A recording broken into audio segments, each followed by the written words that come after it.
How about this question? How do you feel about the way members of the LGBT community are treated in Gaza? You really are that concerned about that? Yeah, I don't think it's a good idea to throw people from a rooftop based on sexual orientation. Can you prove that? Oh, it's well documented. Who's documented that? Show me. No, show me the evidence.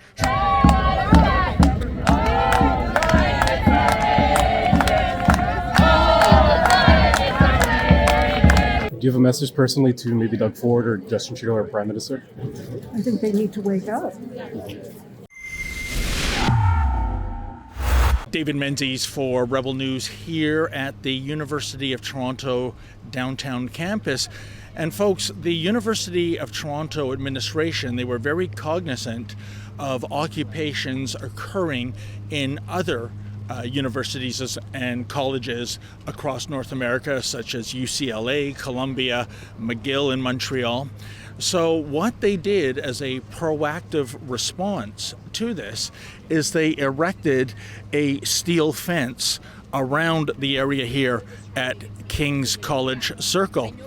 However, earlier today, around 4 a.m., a section of the fence was knocked down and up went the tents, as you can see behind me, and it's growing as the day goes on. Now, it's very odd because the University of Toronto administration said this kind of thing would not be tolerated, but clearly it is being tolerated. There is campus police here. There are some members of the Toronto police. I see there's a fire truck here. I don't know, maybe they're here for an unrelated matter.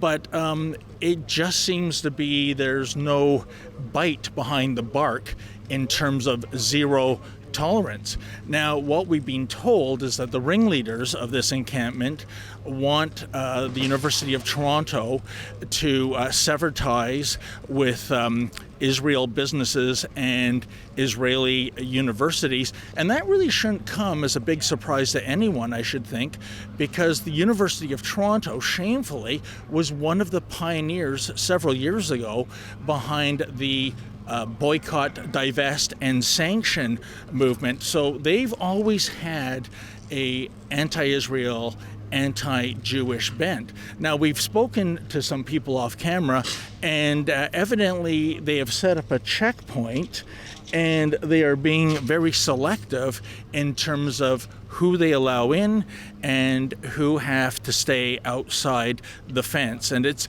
I guess, a bit of irony, isn't it, that this group is all about outrage over an occupation, and here they are occupying land that they clearly do not own, and they are, well, I guess, administering themselves as though they are the landowners, picking and choosing who gets in. Another interesting thing, as you can see, there are Palestinian flags behind me, and there's also an indigenous flag. And I guess on the theme of occupation, if you subscribe to the idea that Canada is on stolen land, then shouldn't the people here that believe in that, well, leave Canada and give it back to the Indigenous? So I'm not sure how to square that circle. We're going to try and see if we can get any of the ringleaders on camera. I'm not very hopeful. And the other added realm of jeopardy for us, as you know, folks, within the space of 4 months, I have been arrested 3 times, once by the RCMP and twice by the Toronto Police Service, apparently based on the premise that I might ask an insensitive question either to Deputy Prime Minister Freeland or the mob that is now behind me. So I don't think we can count on the Toronto Police Service being allies for us in case we're roughed up. In any event, we'll see who's who in the zoo. We'll see if anyone wants to talk, and if they don't, we'll just call it a day and leave.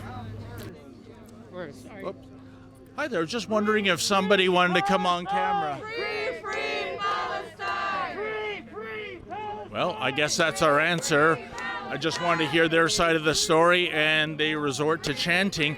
And I've also noticed You know, I thought we were more than 2 years away from the masking mandates in Ontario, and yet there is a disproportionate number of people with this protest wearing their face diapers.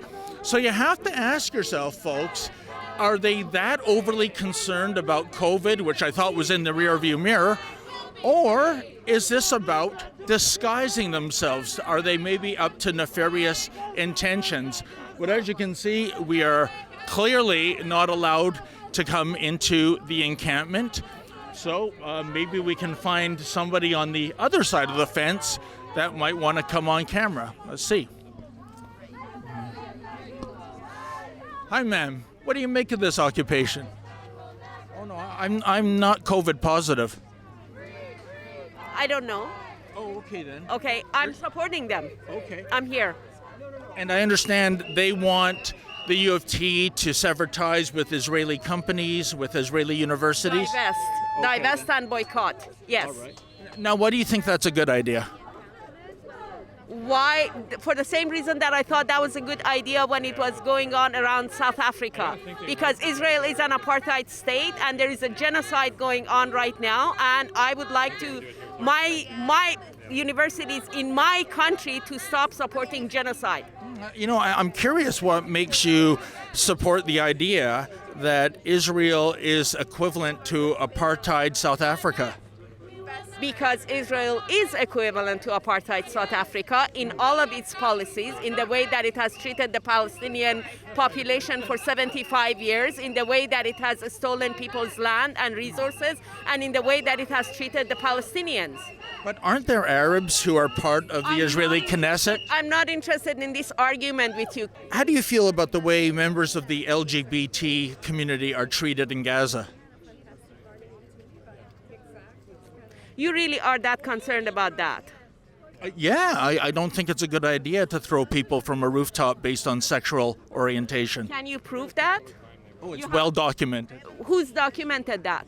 Show me. No, show me the evidence. Show me the evidence. In the same way that you said that people that Hamas raped people on October 7th and there was absolutely no documentation. Oh, that didn't happen. That is fake news. That is fake news and you're spreading fake news. So I'm not interested in arguing with you about something that has absolutely no basis. And the video evidence, that's fake too? Not interested in that. You're not interested in that? I am not interested in arguing with you over something that has no relevance right now with what is at issue. Who are these people telling you not to speak, ma'am? Not interested. I am telling you I'm not interested in continuing, and you are continuing with me. So Well, you can walk away if you wish. I don't mind. I'm standing here. You walk away. You and your camera walk away. I am standing here. You came to me. All right. Please Thank you walk for your away. time then. Go. Okay then. Thank you. Hello, sir. How you doing? Yeah, I don't talk to rebel media. Oh, okay then. Are you here in solidarity with the occupation? That might be another version of Yarosaks, a self-hating Jew. When that man was clearly Jewish, and as you can see, he's not interested in speaking with us, but I imagine he's here in solidarity of this encampment. To me, that's akin to, I don't know, chickens in support of Colonel Saunders.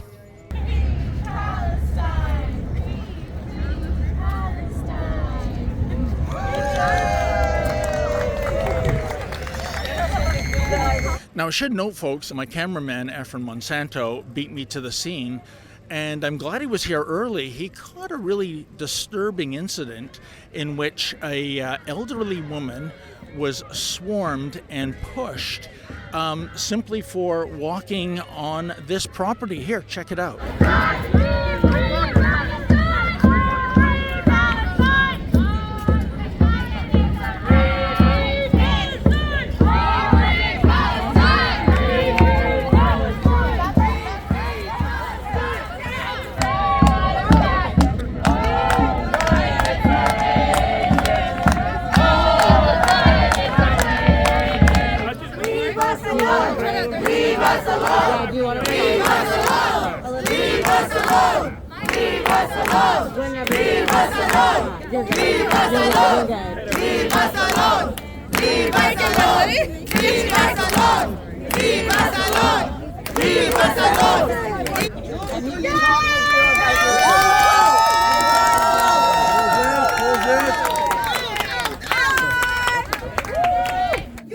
me this. Can I ask you what happened there? They won't. I was walking through. I live in the neighborhood. They won't let you in. They surround you. They intimidate you. They You lie, don't you? What's your message to the elected leaders or maybe the university president? This is the city of Toronto, and people used to be able to walk freely. This has all just been done for everybody to enjoy. Not just for a group of people that can tell you, they don't show you any identification, they just come over, they intimidate you, they harass you, anti-Semitic slurs. And yet, nobody from Toronto Police, nobody from campus security seem to have a problem with that. And that's the problem, isn't it? The more and more this kind of lawlessness gets tolerated, well, the more the mob is emboldened. And you can't blame them. I mean, we go back to January. I think there was a high point, or a low point, if you will, in which we actually had members of the Toronto Police Service getting coffee and Timbits for demonstrators chanting genocide as they occupied the Avenue Road Bridge over Highway 401. Absolutely incredible. And you know what else is funny, folks? Is that suddenly these people on campus who were dismissive of constitutions in the democratic West, i.e. that those are just documents written by old dead white men, suddenly they cling to their right of freedom of speech, even if that means chanting genocide. So really, pick a lane. I mean, freedom of speech means freedom of speech, but apparently it goes through a lens, and there's politically correct woke freedom of speech, which they adhere to, and all other freedom of speech, no, that's not going to be a factor. One last thing. Do you recall just 3 years ago, folks, when Adam Skelly had the temerity to open his Adamson's barbecue, located some 400 meters away from the food service facility of Costco? Costco was completely fine to run their restaurant, but for some reason, I don't know, maybe Adam Skelly couldn't afford a lobbyist, he was committing an egregious and outrageous crime, so much so that the mounted unit of the Toronto Police Service was sent in to shut it down. Check it out.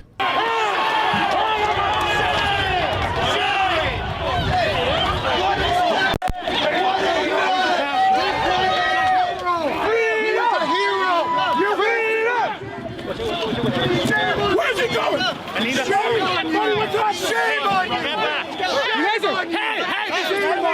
Yeah, so isn't that amazing? Can the two-tier law enforcement be more apparent than that? That literally all the king's men and all the king's horses go in to shut down a restaurateur, but a bunch of illegal occupiers chanting genocide? Nothing to see here, folks. Move along. How you doing, sir? Your colleague on the other side told us to come over to address my questions to you guys. We're just wondering why it is that when the U of T said an occupation wouldn't be tolerated, it is apparently being tolerated. I can't. I'm to tell you to speak to our media relations. Oh, So okay. we have a media relations that you can reach out to. And really, if you are engaging in an occupation and a demonstration, then why not take the opportunity to come on camera, educate us, tell us why you think that the University of Toronto should sever ties with Israeli companies and Israeli universities. I would argue that if you're just going to mask up, put a sign over your face and chant from the river to the sea or what have you, well, you really don't have much of an argument. So this is either day one, i.e. the police will come in later, but I don't think that's going to be the case. I think this is going to carry on for several days to come, and we will be on the scene to give you updates. Stay tuned. For Rebel News, I'm David the Menzoid Menzies. You know, folks, as we've seen these past 6 months after October 7th, there are all kinds of odious demonstrations in the street. They're violent, there's vandalism, there's calls for genocide, and yet a lot of the people that are doing this, they're not even Canadian citizens. Many are foreign students. Is that a little bit too much chutzpah for you? Well, if it is, please go to our website, deporthamas.com. That's deporthamas.com. Put your name on the petition, make a donation if you're able to, but send a message that if you're coming to our great dominion and espousing that kind of nonsense, you are not welcome.